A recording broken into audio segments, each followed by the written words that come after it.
Here's an expanded version of the script with an engaging intro, outro, and a few lighter moments to keep the audience entertained. Welcome back to Histify. Today, we're going back over 2,000 years to meet a ruler whose story is full of power, transformation, and a little bit of drama. You might know him as Ashoka the Great. But did you know he went from fierce conqueror to a messenger of peace? Intrigued? Stick around. Alright, let's rewind to 304 BCE. Ashoka is born as the grandson of Chandragupta Maurya, the founder of the Mauryan Empire. Talk about having big shoes to fill. But it wasn't like he was just handed the throne with a smile. Ashoka had to prove himself.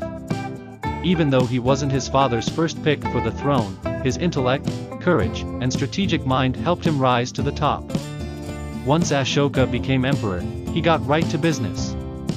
And by business, I mean conquering. His rule wasn't exactly gentle. He expanded his empire with intense campaigns, taking control over massive parts of India. Some people called him Ashoka the Fierce for a reason. Then came the Battle of Kalinga in 261 BCE. Now, Kalinga was like that one territory that refused to be ruled, so Ashoka decided it was time to bring it into his empire. The battle was brutal, over 100,000 people lost their lives, and many more were affected. It was said that the Daya River ran red with blood.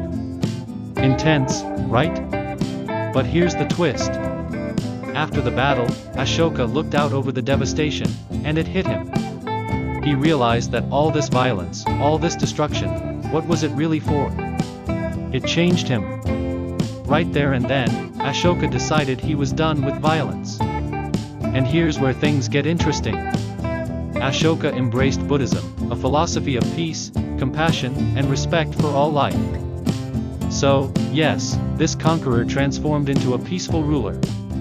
He renounced violence and dedicated himself to the well-being of his people. Imagine a modern-day leader doing that. To spread his new message, Ashoka carved edicts sort of like ancient Twitter posts on rocks and pillars all over his empire.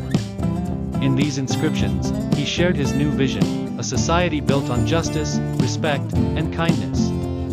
Under Ashoka's rule, roads, hospitals, universities, and rest houses were built. But he didn't stop there.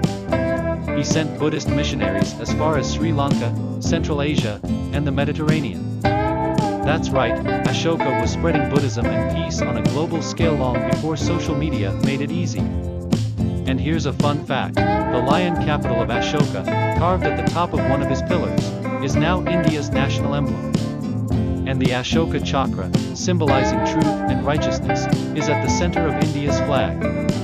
That's one heck of a legacy, don't you think? Even today, Ashoka's story inspires leaders around the world. From Mahatma Gandhi to Martin Luther King Jr., people have looked up to Ashoka's transformation from conqueror to peacekeeper as a true symbol of change. So, what's the takeaway from Ashoka's life? That it's never too late to change, to reflect on our actions, and to make choices that leave a positive mark on the world. Thanks for watching this episode of Histify. If you enjoyed it, don't forget to hit that subscribe button and stay tuned for more stories that bring history to life minus the school quiz. And hey, leave a comment below, who would you like us to cover next?